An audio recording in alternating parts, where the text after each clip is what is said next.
जय श्री कृष्णा दोस्तों। हर हर महादेव। कैसे हैं आप सब? स्वस्थ और सुरक्षित होंगे। दोस्तों, आपने अपनी रसोई घर में करके देखा होगा, और हर महिला, हर गृहिणी, हर माँ ये कार्य करती है। जब हम रोटी बनाने के लिए आटा लगाते हैं, सर्वप्रथम वह आटा लगाने के बाद जब हम इसे थोड़ी देर गलाकर गूंद कर रखते हैं, उस पर 3 उंगलियों की छाप हमेशा लगाना चाहिए। खैर, आज के समय में हर गृहिणी इतनी अवेयर हो गई है, इतनी समझदार हो गई है, ये कार्य करती ही है। आपको इसके पीछे का तथ्य मालूम है कि ऐसा क्यों किया जाता है?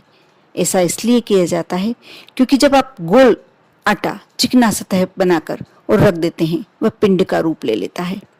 जब आप उस पर 3 उंगलियां जो लगाते हैं, अब जिस व्यक्ति के लिए बना रहे हैं, जिसके लिए आटा लगाया है आपने, जिसको खाना खिलाना चाहते हैं, उसके लिए कहलाता है।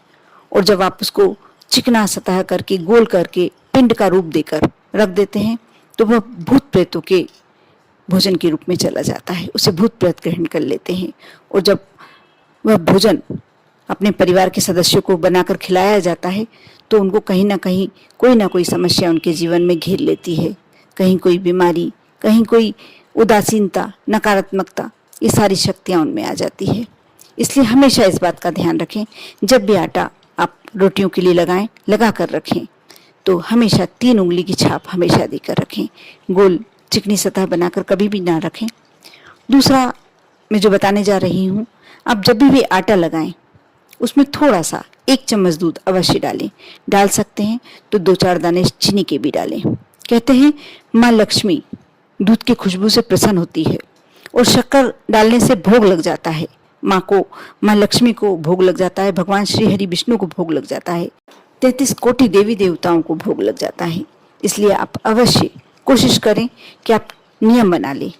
आप दिनचर्या में जब भी सुबह के समय, शाम के समय आपको ये कार्य नहीं करना है।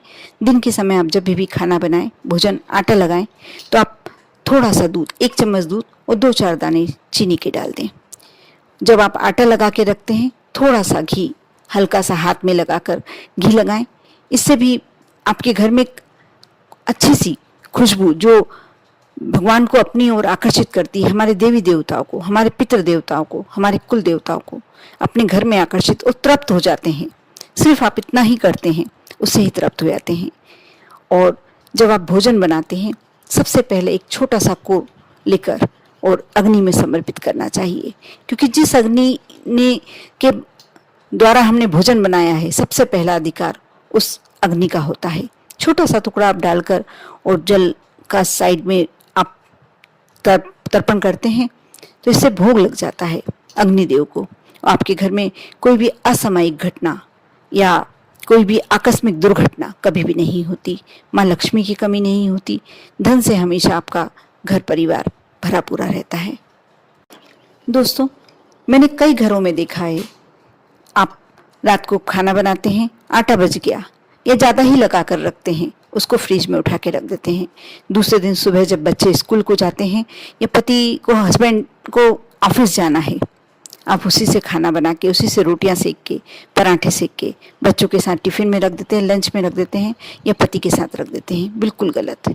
क्योंकि जब आप रात में अपने घर में आटा लगा हुआ, उसना हुआ रखते हैं, गुथा हुआ रखते हैं, वह भूत प्रेतों का भोजन बन जाता है। उसे जब आप सुबह अपने परिवार के किसी भी मेंबर को खिलाते हैं, तो उसे वह बीमारियों से ग्रस्त हो जाता है। पूरी तरीके से उदासीनता, जो डिप्रेशन की स्थिति होती है, वह आ जाती है। कभी भी हमें यह कार्य नहीं करना चाहिए। इस कार्य को करने से हमेशा हमें बचना चाहिए।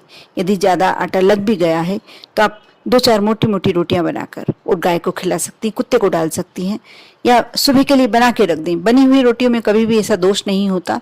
ठंडी रोटियां खाई जा सकती हैं, लेकिन रात का लगा हुआ आटा कभी भी कोशिश ना कीजिए कि आप रात को आटा लगा कर रख दें। सुबह सिर्फ टाइम बचाने के चक्कर में अधिकतर महिलाएं, अधिकतर गृहिणियां करती हैं, क्योंकि आजकल ऐसा नहीं है कि सिर्फ पुरुष ही जॉब कर रहे हैं, नौकरियां कर रहे हैं। महिलाएं भी पूरा समय अपना ऑफिस भी जाती हैं, घर में खाना भी बनाती हैं, बहुत सारी उनके साथ रिस्पॉन्सिबिलिटियां होती हैं। लेकिन इसका मतलब ये नहीं कि आप अपने परिवार के सदस्यों के स्वास्थ्य से को अनदेखा कर दें। इसलिए आप थोड़ा सा समय एक्स्ट्रा लेकर सुबह जल्दी और 5 मिनट पहले जल्दी उठें और सुबह ही आटा लगाकर और अपने परिवार के लिए खाना बनाएं। यदि आप इन छोटी छोटी बातों को ध्यान देते हैं तो आपका परिवार अवश्य सुखमय होगा। आपके यहाँ कभी भी लक्ष्मी की कमी नहीं होगी, कभी धन की कमी नहीं होगी और कभी भी कोई असमय परेशानी नहीं आएगी। कर देखें, विश्वास रखें, श्रद्धा रखें। विश्वास और श्रद्धा में असीम शक्ति होती है। आप पर और आपके पूरे परिवार पर भोलेनाथ की कृपा हमेशा बनी रहे। ओम नमः शिवाय।